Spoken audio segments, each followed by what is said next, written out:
I should have been recording this already. I already put a shot of spray in there, some eliminator. It's got it where it's kind of like I said, I don't think this is really going to solve the problem, to be perfectly honest with you, but I can tell it's got them kind of out of whack.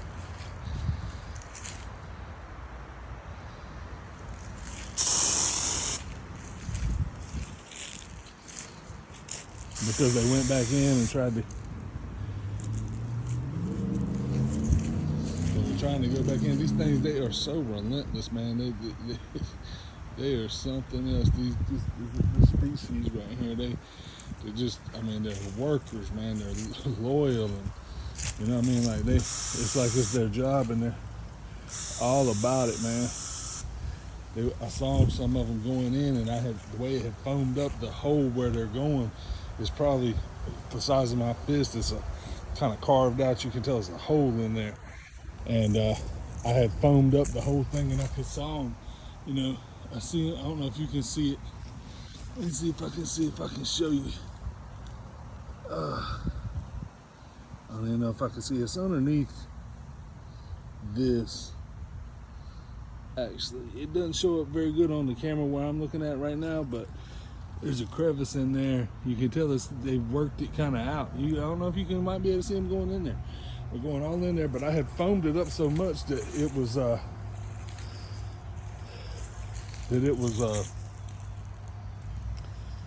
foam was covering up the whole hole, and there was some of them, you know, this is supposed to kill them on contact, and there was some of them that was going through that foam still to get in there to do their job, but like they weren't gonna let that stop them.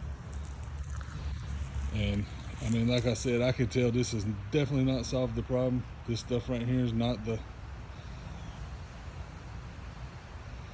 end all be all, I don't think, at all, unfortunately. I got 2 more cans in there. This can right here was about empty, actually, so I can come back and keep on working on this throughout the day. I'm gonna let that soak in there and see what that happens. I'm gonna come back here in about an hour and see what's going on. This not really slowed activity. You can see they're swarming. They're not coming after me. They're wanting to get back into their home there and work. As long as if I went over there with a pitchfork and start pulling that stuff off, I bet you there'd be a good chance I get stung. I guess that's probably goes without saying. But I'm gonna tell you one thing. I'm gonna get rid of this right here. I'm gonna get rid of this pile of shit because I'm tired of fooling with it. I've been lucky that I hadn't had a lot of problems with this, but I've had this pile in here for years, and actually it's been I've really actually worked on it a lot this year. I mulched a lot of the stuff. I don't know if you can see these green things are coming back up through it anyway, but I mulched it into a mulch right there, and I filled this whole thing up around this tree right here. Here's a good picture of it. I mulched all those leaves that turned to mulch. And I had taken the clippers and really shaved all this stuff down. I don't want to put any poison on these, on this green stuff here, because this tree's too important to me to even try to take a chance on it possibly being affected by it. But I mulched down the back side of that because early this spring I saw a few of these things coming out of a hole that was back there by that fence. It wasn't nearly nothing like this, and I dug it out. I think I might have put some of that bifin on it. I can't remember. I might have sprayed some of the bifin, but I might go get the bifin and come back and spray it, you know, right now before I come back with some more of this eliminator. But they're still working, man. Like I said, this stuff right here is probably just gonna piss them off more than anything, unless I can get it down to the nest. I'm gonna have to dig this thing out some kind of way, sometime tonight after dark. I'm gonna come out here get my wife to hold the flashlight and take a pitchfork and get those limbs off of the top of this thing so I can access that point right there and just pour something in there. I don't know. I really don't know what to do now. I thought about burning it, but it's so dry. All the grass has died here. This right here is still somewhat green, but like most people's yards are, I mean, I've done exquisite work with my yard. I mean, it don't look like it right now, but I've done exquisite work with this yard this year, trying to keep this grass, and it's been super healthy. But you can see it's really you know, I still got some green, and there's a lot of weeds and stuff like that. But this has been a pretty healthy yard this year, throughout the summer anyway. This spring I had to work on it a lot this spring, getting rid of a lot of dandelions, and I fertilized it a little bit, but mainly just kind of babying it by cutting it and stuff so much. This is the first weekend I've come home, and been gone for 2 weeks. It's the first time, you know, it's September, so it makes sense. This is the first time that it needs cutting, because there's a few sprigs, but it don't really need cutting. Every other time I'm gone for even a week, up until this point right here, this grass needed cutting when I came back. So I think I've been saved. The only reason why mine's still green right here in the back is because of the shade from these trees and stuff. In the front, it's pretty much dead looking, and you can see over here, it's kind of. I think actually that looks better than it did in the front. But like I say, I have really babied this yard this year, man. I really have cut it, which led to, like, the cuttings were fertilizer for it and everything anyway. But anyway, what I'm getting at is I'm gonna get rid of this pile of stuff this year. And I mean, I won't say I didn't get rid of half of it, but I got rid of probably, to tell you the truth, it probably wasn't even a quarter of it, but by looks, if you had seen what it looked like, because I mean, the leaves you can see right over here, the leaves were piled up all the way out to here. So, I mean, and I'll go around here so you can see on the back side here, I'm in the line of the beast now, but you know, on this back side, it was piled up and it was starting to touch the fence a little bit there. And that's why I wanted it off of the fence, basically. But last year, or year before last, I had a little problem with them over here. Right over here on this side, beside this, there's a piece of concrete right there, if you can see. Right there. It's always been there. And a couple of, I think somebody put it to keep their dog from digging out underneath the fence or something like that. And there was some in that spot. Those yellow jackets. And then this year, in the spring, they were basically on the other side of the pile right over there, but still closer to the fence line. So I got all of the brush basically away from the fence around the back of this pile. This pile was I really got in all the way through here and cleared a lot of those leaves out. And you know, still got a lot of sticks and stuff there that need to be mulched up. I got a chipper.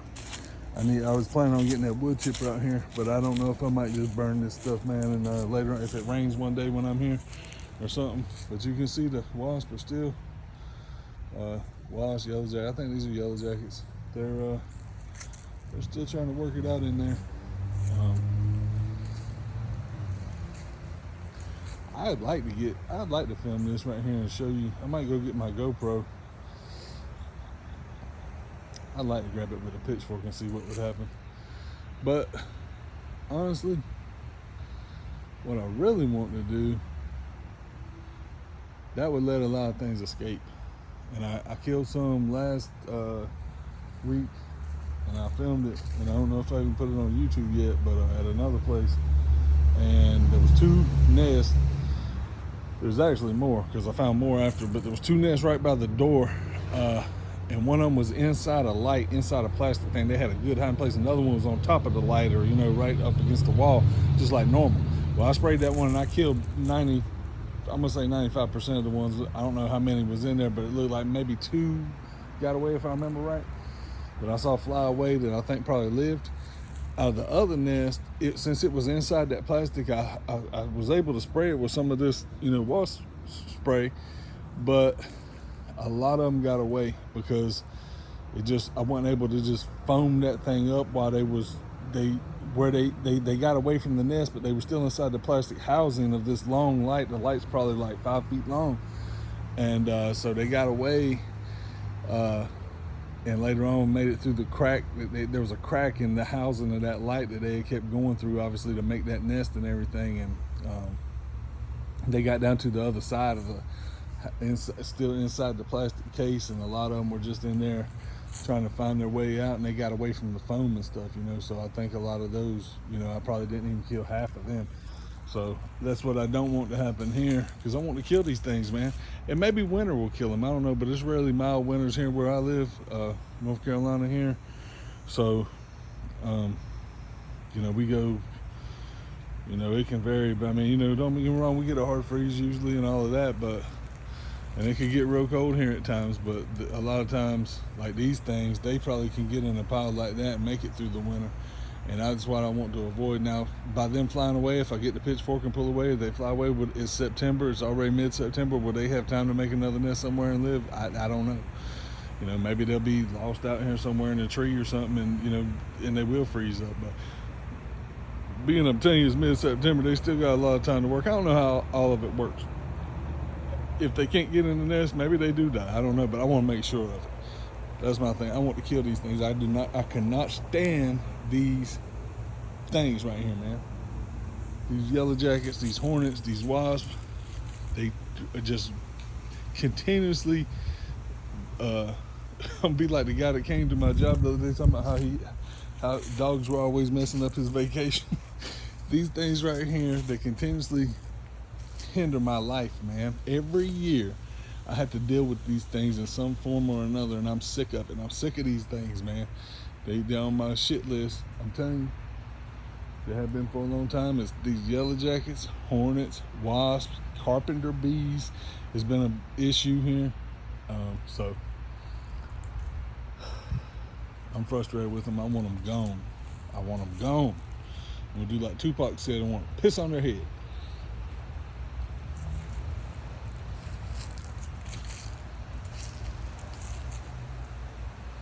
I want to go to bed at night, and I want to wake up in the morning, I want to piss on their head. I don't remember what song that was, man. It's on Me Against the World CD. I can't remember which one. If it is, it's Death Around the Corner or something. You know, he's got some excerpt from a movie where that guy's saying that. I don't know what movie that is, but I'll probably look it up right now. And touch back anyway. 12 minutes out here, dipping around. The bees are still rolling. The foam, I don't even know if it even killed any of them.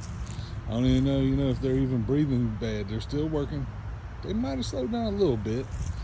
It might have slowed them down just a touch. But it hadn't stopped the operation, that's for sure. So I might try bifing. I might try to spray some of that in there and see if I can get some results. I kind of doubt it, because like I say, it's got to touch him. Bifing supposedly has got to touch him for it to do any damage. And I think that's probably what the case is with this stuff right here. And I'll be honest with you, it says it kills on contact. No, it doesn't. Not immediately, it don't. Maybe I hope that it kills them on contact. That means if any of them touched it, then they'll eventually die. But I don't even think that you know, a pest expert could tell you that, and they might be right. And, you know, I mean, well, I'm not saying they was trying to drive anybody. I'm saying a pest expert would know more about that than me, and I've heard that that's the case. That if anything, some guy told me about roaches and stuff one time. He's like, you don't have to have roach spray or anything like that. He's like, if you had WD-40, he was like, it'll put it on them. You know, anything that gets on the outside of their skin, it makes it where they can't breathe. I don't know, but I seen this stuff right here hit them just now, and I seen them keep on flying away. So when it says it kills on contact, kills by contact. I don't know how much I believe that when they're flying away. So anyway, that's all.